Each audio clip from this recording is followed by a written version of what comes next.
నమస్తే. ఇవాళ మన స్టూడియోలో ఐకాన్ ఆస్ట్రాలజర్ గట్టుపల్లి సురేష్ బాబు గారు ఉన్నారు. గురుగారితో మాట్లాడదాం. గురుగారు నమస్కారం. జై శ్రీమన్నారాయణ. గురుగారు, ఈసారి మనకి హోలీ ఎప్పుడు వచ్చింది? 2025లో. సాధారణంగా హోలీ అనగానే యూత్ అందరూ కూడా రంగులు పూసుకోవడం ఇవన్నీ చేస్తూ ఉంటారు. అసలు హోలీ రోజు మనం చేయాల్సింది ఏంటి? ఎందుకంటే చాలామందికి తెలియదు. సో రంగులు పూసుకుంటారు. ఆ రోజు కూడా ప్రత్యేకంగా మనం ఏదన్నా పూజా విధానం పాటించాలా? లేదంటే అసలు ఈ హోలీ ప్రత్యేకత ఏంటి? ఆ రోజు ఎందుకు వచ్చింది? పూర్తి వివరాలు మాకు తెలియజేయండి హోలీ గురించి.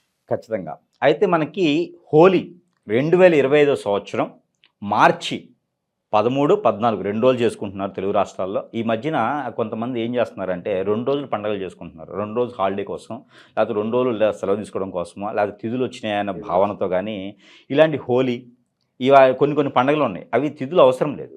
అవి కొన్ని వాటి ప్రకారంగా వస్తాయి. అవి తిథుల ప్రకారంగా దేవుళ్ళ పండుగలు అవి కాదనమాట. ఇవి ఎక్కడైనా చేసుకోవచ్చు. ఒకరోజు చేసుకుని సరిపోతుంది. కానీ 2 రోజులు చేసుకున్నారు కాబట్టి 2 రోజులు చెప్పాల్సి వస్తుంది.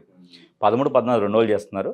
కానీ నా ప్రెడిక్షన్ ప్రకారంగా హోలీ వచ్చేసి ఈ మార్చి మాసం 2025 సంవత్సరంలో 13 సాయంత్రం 13 నైట్ 11 గంటల 6 నిమిషాలకి హోలీ దహనం చేసుకోవచ్చు. తెల్లవారితే 14వ తారీఖు. ఈ 14వ తారీఖున హోలీ పండుగ చేసుకోవచ్చు. ఈ 14వ తారీఖున హోలీ పండుగ ఎలా చేసుకోవాలో ఇప్పుడు మొదలు పెడతాం. హోలిక దహనం అన్నారు. అసలు ఈ దహనం ఎందుకు చేయాలి? దేనికోసం ఈ దహనం? ఖచ్చితంగా. అయితే ఈ దహనం గురించి చెప్తా. అయితే మనకి టైమింగ్ హోలీ దహనం వచ్చేసి ఈ 13వ తారీఖు. ఈ 13వ తారీఖున మనకి సాయంత్రం నైట్ చేస్తారు. హోలీ దహనం అంటే నైట్ చేస్తారు. 11 గంటల 6 నిమిషాలకి మొదలవుతుంది. ఈ హోలీ దహనం అయిపోయిన తర్వాత తెల్లవారిన తర్వాత హోలీ పండుగ అనేది మనము చేసుకోవడం జరుగుతుంది.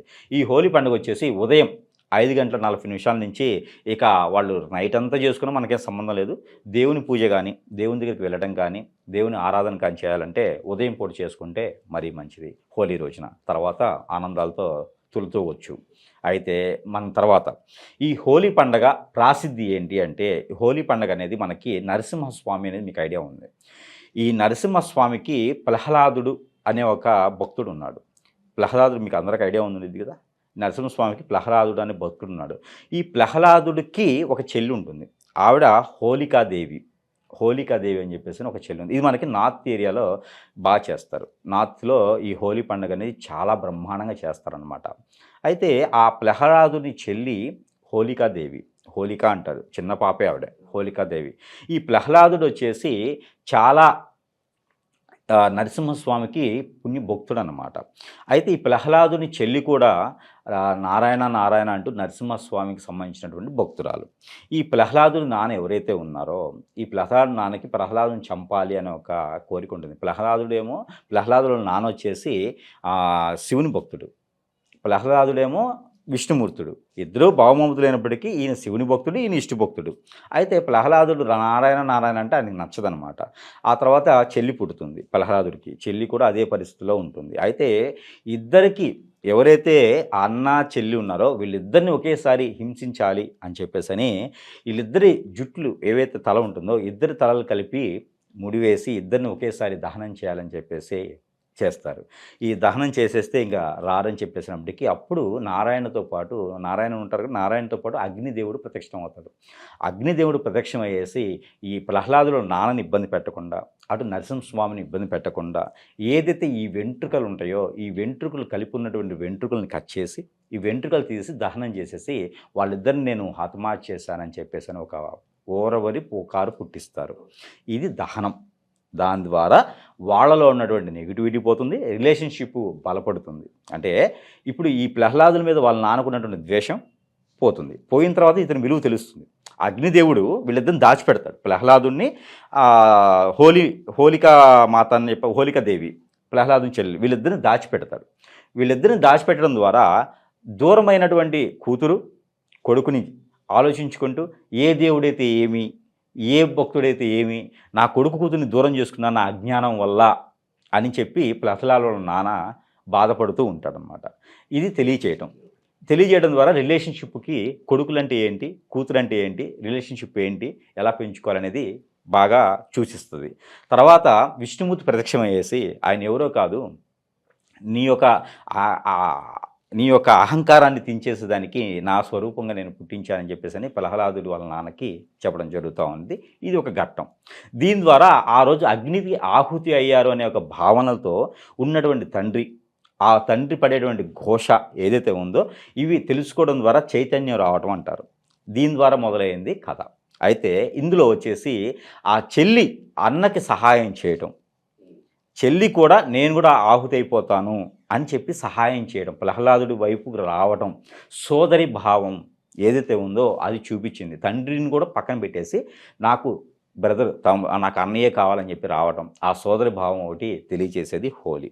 ఇవన్నీ వదిలేసి ఇప్పుడు ఈ కుర్రకారి జీవితం ఎలా ఉందంటే హోలీ అంటే రంగుల ప్రపంచం, రంగుల ప్రపంచంలో తేలిపోవటం అని చేస్తూ ఉన్నారు. కానీ ఏదైతే ఈ హోలీ ఉందో విరు రాష్ట్రాలే కాదు, విరు దేశాల్లో కూడా హోలీ పండుగ చేస్తూ ఉన్నారు.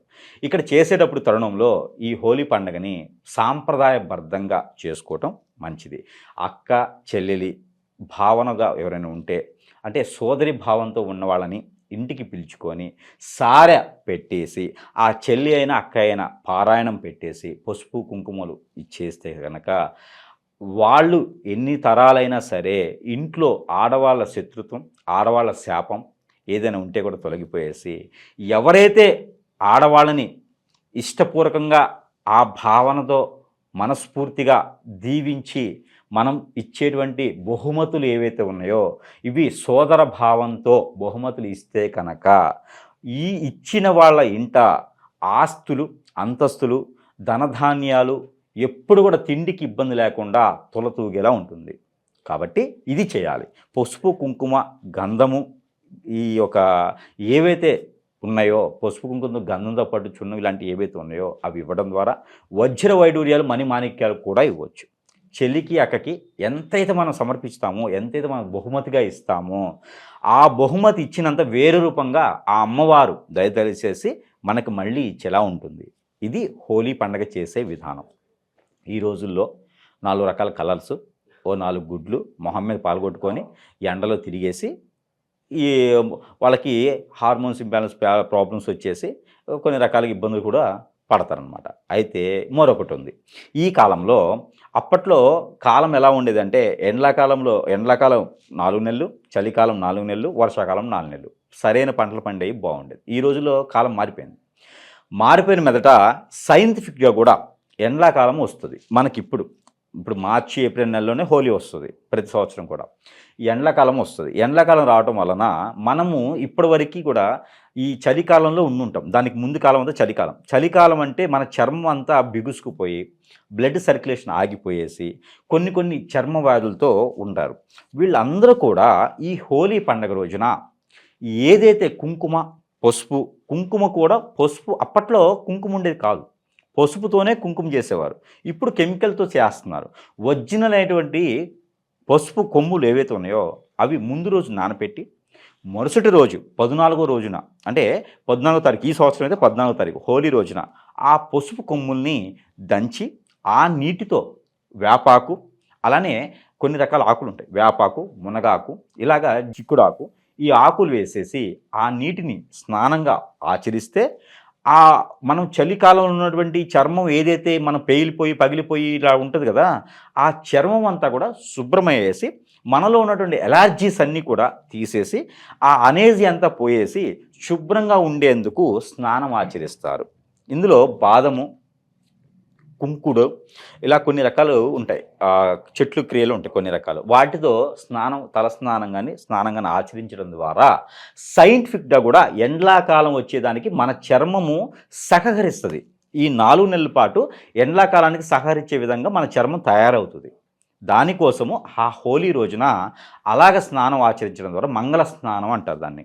పెళ్ళప్పుడు మంగళ స్నానం కాదు, ఈ హోలీ రోజు కూడా మంగళ స్నానం ఆచరించడం ద్వారా మనలో ఉన్నటువంటి రుమ్మతులన్నీ తొలగిపోతాయి. బాంధాలు అలానే మనలో ఉన్నటువంటి రిలేషన్షిప్ మెయింటెనెన్స్ ఎక్కువవుతుంది. సో చెల్లి అంటే ఏంటి? గౌరవం. ఆ గౌరవం. అక్క అంటే ఏంటి? గౌరవించడం. ఇలాంటివి ఏర్పడతాయి. ప్రేమ ఆప్యాయతలు కొంచెం పెంపొందించడం. ఖచ్చితంగా ఆప్యాయతలు ప్రేమలు కాదు, ఇంకా అనేక రకాలైన బంధాలు బాంధవ్యాలు, మేనళ్ళు మేనకోడళ్ళు ఇలాంటివన్నీ దగ్గర అవుతారు, బాగుంటుంది. ఆ రిలేషన్షిప్ మెయింటెనెన్స్ అవుతుంది, బాగుంటుంది. కాబట్టి హోలీ రోజున పవిత్రంగా జరుపుకోవాలి. ఇంకోటి, హోలీ రోజున విష్ణుమూర్తి ఆలయం సందర్శించుకుంటే మరీ మంచిది. ప్రహ్లాదుని ఆలయం అంటే దొరకదు. విష్ణుమూర్తికి సంబంధించిన ఆలయం సందర్శన చేసుకోవడం, ఆ రోజున పొరోటాలు, చపాతీలు, పుల్కాలు, గోధుమకు సంబంధించినటువంటి తీపి పదార్థాలు కానీ, గోధుమకు సంబంధించిన పిండి పదార్థాలు ఏవైతే ఉన్నాయో ఇవి నైవేద్యం పెట్టడం, ఇవి ఎదుటి వాళ్ళకి ప్రసాద రూపంగా ఇవ్వడం కూడా మరీ మంచిది. అలానే ఆ రోజు ఉదయించేటువంటి సూర్యుడి కిరణాలకి ఎండినటువంటి నీటినే స్నానం చేయాలి, అది మంచిది. మనం కాగబెట్టుకొని పొయ్యిల ద్వారా బాయిలర్ ద్వారా కాకుండా ఉదయించేటువంటి సూర్యకిరణాలకి వచ్చినటువంటి నీటిని స్నానం చేయడం ద్వారా మంచిది.